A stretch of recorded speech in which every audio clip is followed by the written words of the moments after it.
I think you're about to make the biggest mistake in your life. I found out that you wanted to be an actor, and I'm here to dissuade you, to convince you not to do it.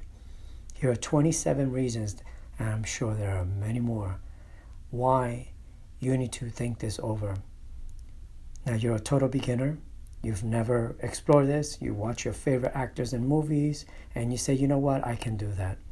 Well, here is the one thing that you must have, and without it, you can be guaranteed you will fail.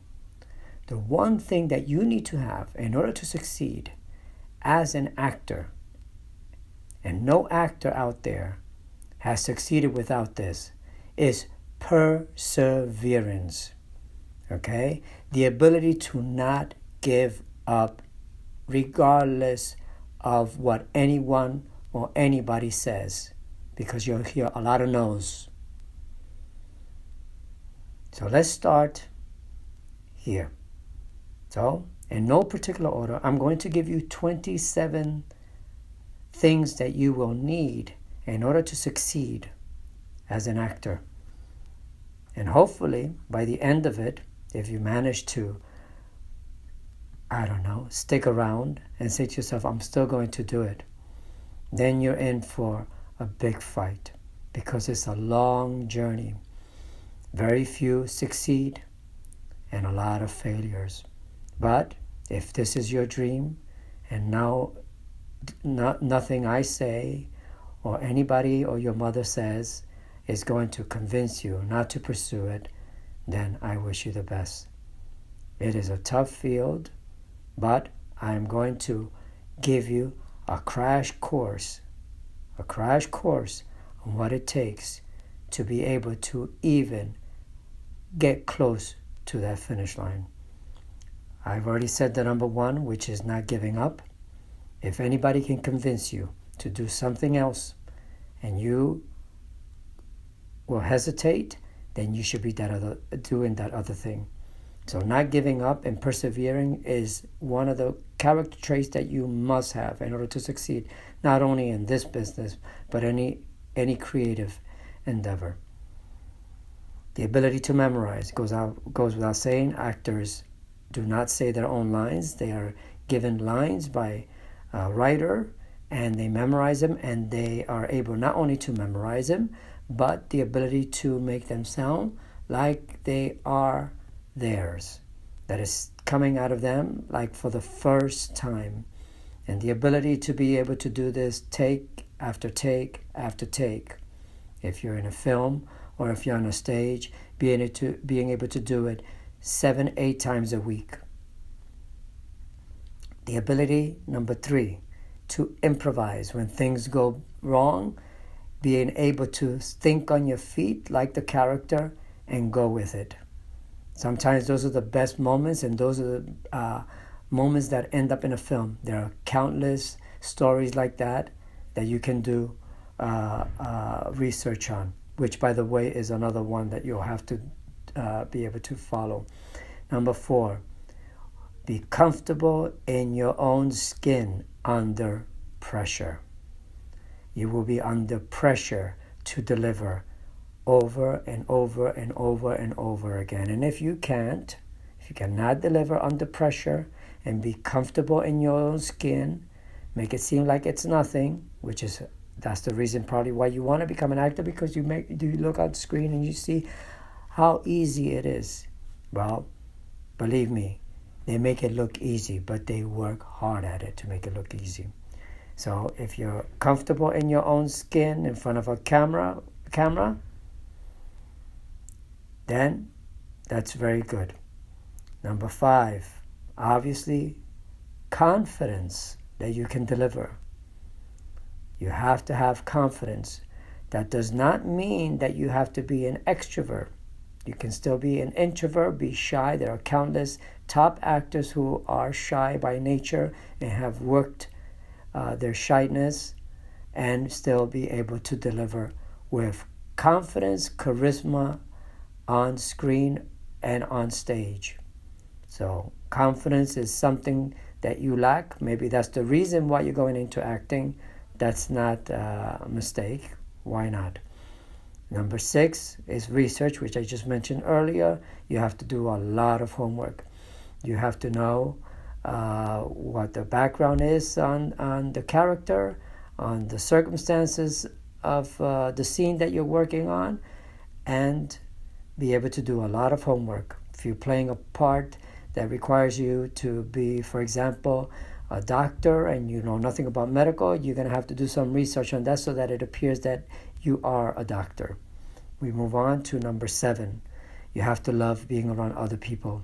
You are working in an industry in which is collaborative, and so you will be working with other people. So if you're not comfortable working on scenes with a scene partner and being told what to do by a director, working with a producer, working with a casting director, working with a costume designer, then this is not the field for you. You have to be able to love being around people. And if you are not prepared for that, then you can work on it and you'll eventually be able to do it, even if you're shy. As I mentioned, shy people, this is not a negative. In fact, it's a plus. And we move on to number 8. Very important, you must be easy to work with. Nobody wants to work with a difficult person. It's a tough job to start out with. If you're difficult, people don't want to have you around. It's a small industry, word gets around and nobody will hire you. So if you're difficult to work with, you need to work on that and be easy to work with if you want to make it. Okay? Regardless of all those stars that you hear have bad behavior, they're stars already. So, whatever. Okay, we move on. 9. You have to get used to the idea of not making money as an actor. Very few people make enough money to support themselves, pay their bills, and all what have you. So, unless you have resources outside of acting, either the parents or you have saved enough money to pursue it, then money is important. You'll be making it elsewhere, not in acting. Number 10. At some point you will, hopefully. At 10, you have to be able to have thick skin. Okay? You're going to be rejected over and over and over for no apparent reason. You'll do great acting and you'll still be rejected because somebody else got the role for a million other reasons, and you have to be able to get over it and not be dejected. Getting over that and just keep adding it and keep adding. That's where perseverance, which is the number 1, comes into play. Because rejection, regardless of your position, even when you're a star, even when you win an Academy Award, you're as good as your last movie. Okay? It happens to everybody, so you have to be able to handle rejection over and over and over and over and still keep your spirits up. Number 11, again, the odds are against you becoming a star. Very few become a star. You might find yourself being a working actor, which is already a monumental accomplishment. Okay? But hey, I'm here to dissuade you. Better yet, you may not even ever work. You may spend 10 years still fighting to make maybe $15,000 or $20,000 a year, and you're struggling. Okay? So be prepared for that. The odds are against you. Better off if you're looking at this to make money or because you just see money, better off to play the lottery and have some stability in your life and your sanity, because it's going to be very difficult. Number 12, well, if you're going to become an actor, you're eventually going to have to move into either LA or New York or one of the major cities where you'll be able to increase your opportunities. And for that, you will have bills. And if you don't have an income, you have a problem, right? That means you have to work side jobs or have somebody supporting you while you're following your dream, okay? It's very expensive. I can talk about New York. In New York, getting an apartment on your own would be suicidal. So you end up with roommates. You'll easily be paying close to $2,000 just on the room. Okay? The big city is very expensive. Acting classes are very expensive. Never mind food and everything else. Okay? Here, which leads me to number 13, which is taking classes. You're going to have to take acting classes because you constantly have to be up to date. You always have to be on the edge. Okay? If you're not taking acting classes, guess what? Your competition is. And you're always competing with the other actor. Okay? Technically, if they're better, they're going to get the job. Okay? So you're going to be taking classes, and acting classes are not cheap. Okay? Obviously, number 14, you will definitely need, in order to succeed, at some point, you will need an agent or a manager or both. And as you go along, you'll be even needing a publicist, and it just gets, more and more things you will need. A private acting coach, it just never ends. Okay? We move on. Number 15, you will need a great headshot. Excuse me. A great headshot, because that is the first thing that casting directors will see. And if you don't have an agent or a manager, that's the first thing they will see. So you will need a headshot that looks like you, that represents the type that you are selling. If you're the next door neighbor, that's the kind of picture you want to have. You can have multiple pictures if you like, but at some point, and I'm talking about for films, a theatrical picture, you will need a picture that represents the type of character casting directors are looking for. Okay? If you're doing commercials, then you will need one that represents a commercial. But I'm not talking about commercial, I'm just talking about, but for commercials, you will need one that smiles or what have you. But we move on because I'm, again, thinking about film and theater. Okay? Number 16, one of the hardest lessons that an actor has to learn is to be themselves. Why? Because when they're hiring, they're looking for somebody that looks exactly like you with your personality. If you have quirks, then you will be maximizing those quirks. They're not looking for you to play, quote unquote, a character, but they want to see you. There is no character. Learn that, ingrain it into your brain. If you feel that you can play multiple characters in whatever, you can aim for that, but you have to be great at that. That's a separate thing. But I'm dealing with immediacy. The majority of people are going to be hired for who they are. Okay? So it leads me to number 17. It's you. Don't add obstacles to making it. No accents. Now, if you happen to be a genius at accents, then never mind. You can eliminate this. But most of us are not geniuses at accents. For stage is one thing, but for film, they want authenticity. The minute they know that you are not either British or Irish or a Spaniard, and you start to imitate, that's it. The audience you have lost the audience, and they're not going to hire somebody to play that. They just get somebody who is already that, because a lot of money is at stake, especially in film and TV.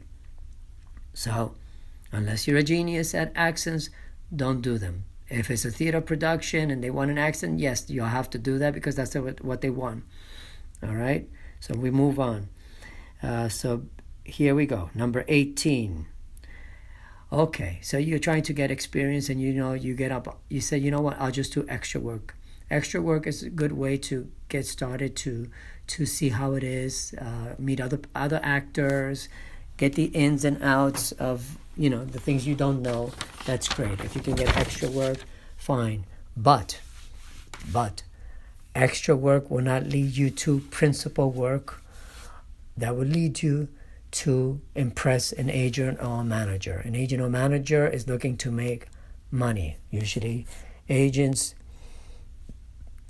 get 10% commission when you get booked. Okay? So they're looking to make as much money as they can. If you're starting out, they have to invest a great deal of time before they see a penny. So if you have an agent, you're very lucky. Count your blessings. Now, so as I said, the extra work will not lead you to speaking roles. You may, let's say, for example, be on the set, and for some strange reason, you have a skill that they need immediately. You may luck out and they push you, and now you're principal and you can join the union, which I will be talking about. And you should not join because you need to have experience. But I will move on. So that's 18. Okay. So as I said, extra work does not lead to leading or bigger roles. Okay. So that's just for you to get an inside look at what's going on. But we move on. Unless you get discovered, then that's very different. But that's not the majority of us. Number 19. Obviously, you need to meet casting directors. Okay, how do you meet casting directors? Well, either they put out an open casting call, and you self-submit if you don't have an agent or a manager. But if you have an agent or a manager, they will coordinate among each other, and you will be submitted to a project, and they will call you in, and they will get to see you. And maybe if you do very well and not get this part, you'll get called back for other roles, and that's how you start developing those relationships. Otherwise, there's what they call seminars, where they hold them in the major cities, like in New York. They have them where you pay, let's say, I don't know, I think it's about $50 or under, and you get to either read. They say they bring something, you get to read, and they get to see you that way, and that's another way. There are pros and cons to that, but I'm not going to go into that. Okay? Number 20, something you need to know is never pay for representation. Legit agents never ask for money up front. They only get paid when you book a legitimate job. That's the only time you should be paying agents, is when they get their 10% when you've booked a job in a movie or TV. Or if they represent you also for theater, and you book a theater job, then voila, they get paid. Okay? Number 21, which is important. You need to audition every opportunity you get when you first start out. You need to get experience auditioning, getting rejected, audition, rejected, get called back. You got to learn the lingo. You've got to be in it. You got to be in the game to, whatever the expression is, okay? So number 22, obviously you need a resume. I mentioned the great headshot, which is the picture. Now you need a resume. Even if you don't have no experience, there should be something in that resume, even if you have skills, okay? You can do research, which I don't know if I got to it, but I think I did. That's part of research, right? Research headshots, research what a resume should look. Obviously, Social Security does not go in there.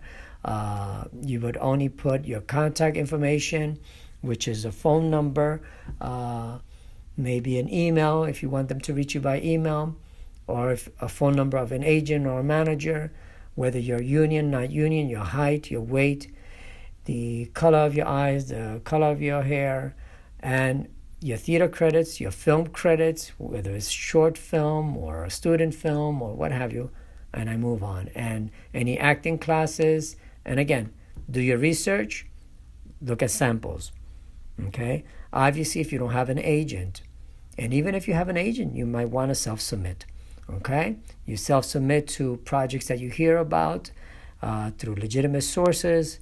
You can submit yourself to, if you're starting out and you just want to see if this is something you want to do. Maybe locally there's a local university that has a film program. Those directors need actors. Maybe you can get involved in that somehow. Maybe they need actors for their films, or they need actors for their classes. Get involved that way. You get some experience and see if you like it. The other way is through, again, same thing. The local university or school may have a theater program. Directors are looking for actors. That's another way to do it. Community theater, maybe a local theater is looking for actors. Do your research. Find out how to get involved. And read. Okay? Obviously, if you're a parent and your child wants to become an actor, all of the above applies to you, since you will be dealing with all of this, because you will be taking your child to auditions. You'll be trying to get your child an agent or a manager. You'll have to get the pictures in the resume. You'll have to help him with his sides, when he has an audition. You'll have to help with this, and essentially you might as well be an actress yourself, okay, or an actor if you're one of the parents, okay, because you will be navigating the business, okay. So I will go on to number 25. I can go on and on, but I'm not going to go on. Number 25, this is already getting pretty long. Get experience. Again, how do you get experience? I mentioned already a few. Remember, you want to practice. You want to do scenes. You want to do plays. If you're not taking an acting class because you have no money, then you need to find a way to have money, right? So if you have to get a part-time job, do that. You need to be a waiter, do that. Find a way to get income so that you can buy plays, watch movies, and the list just goes on. And you need to memorize monologues, obviously contemporary monologues, unless you're auditioning for Shakespeare company or a classical theater company that is looking for classical work, or there's a reason why somebody wants you to do classical, then you need to have those monologues. Otherwise, there's contemporary monologues that are close to you, that are within your age range, experience, and you can identify. Very important. We move on. Number 26, which I have mentioned before, where you find yourself all of a sudden doing a principal role. You've been bumped up somehow, and now you're eligible to join SAG. Don't join. Wait. You have, I believe, 3 opportunities before you join. Okay? So you'll be SAG eligible, but don't join immediately. It's expensive to join. I think it's I don't know the price. You can look at, again, do some research, right? Research on the SAG website as to how much it costs. But you do not have to join SAG. If you join SAG, what happens is you're not able to work and get the experience in the non-union projects. The union projects, usually you're competing with union actors who have been doing this for a long time, and they're going to have a leg over you, okay? So you need to get the experience with new independent films, new directors, student directors that are doing non-union work. Anywhere where it's non-union, you want to get that experience. Okay, it's important. Don't join too soon, because once you're in the union, you cannot do non-union work. If you do, you get into trouble. Again, do your research. Okay. Number 27. Obviously, you're going to be an actor. Maybe you say, you know what, I'm going to go to a school. Okay, you need to do your research. If you're in high school and you're saying, you know I love acting, I want to go to the university. Well, you know what, you're going to be paying $50,000 plus. I'm going to do 50. I think it's much more now, per year. By the time you're done with the 4 years of university, you will have a huge bill that the chances of you paying back through acting are less than 1%. It's just the harsh reality. Okay? Better yet, think you have to be a business. I mean, you're going into the business of acting. You might as well understand it. But if there's no dissuading you, and for whatever reason you want to go the school route, obviously get into the top schools for acting. If you could get into Juilliard, get into it. If you could get into Yale, get into it. Any of the Ivy Leagues, NYU, okay? If not, Columbia. I mean, the list goes on. If you're in Europe, find a top acting school to increase your chances. It's a tough business. Just because you go into these schools doesn't guarantee that you're going to become successful. You may get breaks early on because you went to those schools. You may have an agent, and you may get representation because of it. If you're deciding to go that route, every opportunity you have, any break that you can get, take it. It's a tough business, okay? Connections are extremely important. If you have them outside of these schools, get them. They have a strong alumni network. Get it, okay? If you decide that it's too expensive to go to those schools, then maybe you can do conservatory. If you're in New York, you have the, now these are still expensive, but you would have to do some, here we go, research. Actors have to do research for a part. Just to stay up with this business, you're always researching, okay? Always. It never ends. Obviously, if you're interested in acting, obviously there's what they call the method, right? That's Strasberg. The method encompasses all of these schools, but the method is, for whatever reason, completely associated with Strasberg because of emotion memory and all that, the actor studio and what have you. Okay, so you can look into programs that deal with the Strasberg method. Lee Strasberg has a school in New York. It's the Lee Strasberg Institute. You can investigate what their fees are. I'm sure they're very expensive. Nothing is cheap. There's the HB Studio, which is the Uta Hagen, Herbert Berghoff school. And you'll learn mostly Hagen. Herbert Berghoff did not have a system that he put down, but Hagen does. There are books out, obviously, on Strasberg. Uta Hagen has her books, The Challenge to the Actor. You can look those up. There's the Meisner technique. You can look that up. There's the Chekhov technique, and they have schools for Meisner and Chekhov. And there's the Stella Adler, again, books. And the list goes on. I just, can't keep up, okay? If you're in the business, you, again, wet your feet, ask other actors, and you'll learn. It's called research. However you can get it. Okay, so that was number 27, and it has been going on for some time. Each of these, I can go on and on it. I will not. If there are topics you want me to cover, leave it in the comments section. I'm sorry it went too long, but this is for that person that is thinking of going into acting. When I first went into it, I had zero clue. I didn't even know I wanted to be an actor. That was the furthest from my mind. And accidentally, I ended up taking at the local, my local school, university or college at that time, a class in acting, because it always interests me. I really wanted to just get out of my own shell, be more comfortable in front of a class when I had to do public speaking.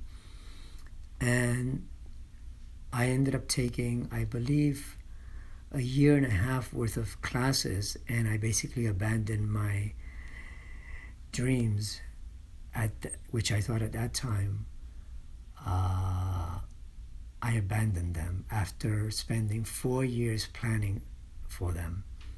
And I walked away from that path. And there was one thing that the teacher said there that always stayed with me. And one day, in front of the whole class, I think it was about 20 of us, he basically said, if one of you makes it,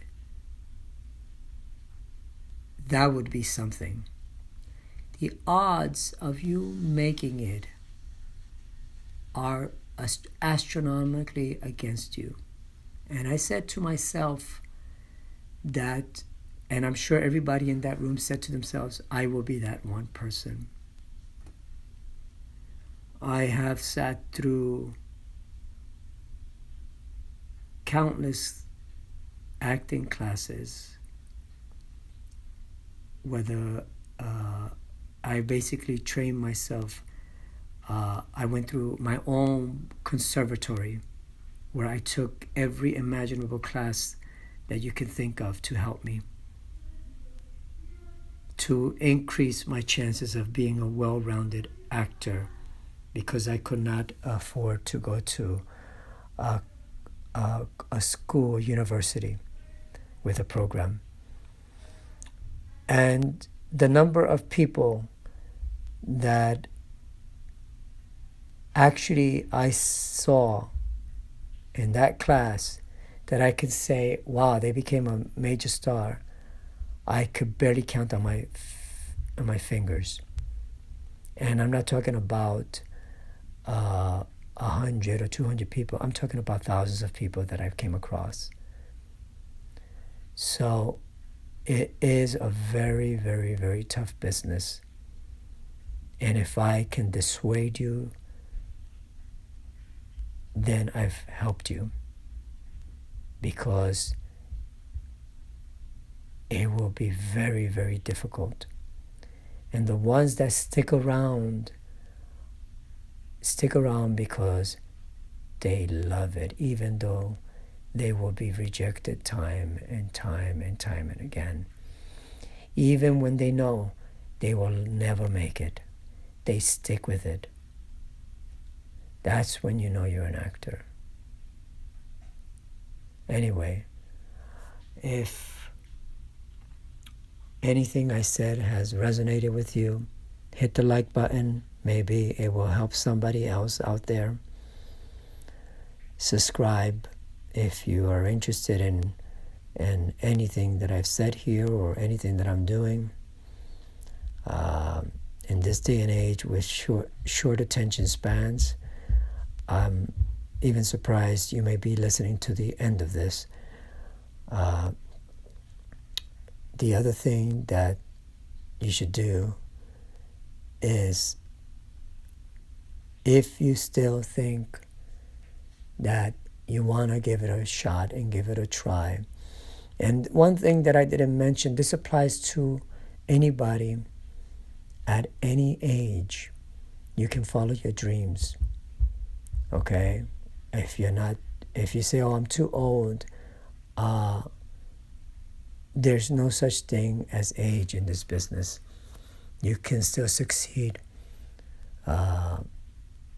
A lot of actors, you again, do your research. A lot of actors started much later in life and they still succeeded. A lot of actors start when they're very young. And many, you'll be surprised, that our stars now have been added since they were children. And so when you add the number of years devoted to acting, easily, most of them have 20 years or more. So that's something to keep in mind. But again, you should not let me dissuade you. If I can dissuade you, and I haven't even really tried that hard, when you get into the acting class and you get it wrong, and you have to get up in front of people and get it wrong and wrong, time and time and time and again, that's part of the business. If you want to know how difficult the business is, even the actor studio They're famous actors who auditioned to get into the actor studio, and you can do the research on that. They had to audition year in and year out before they were admitted. And they still did it. Rejection is going to be part of your life. Anyway, thank you and have a nice day.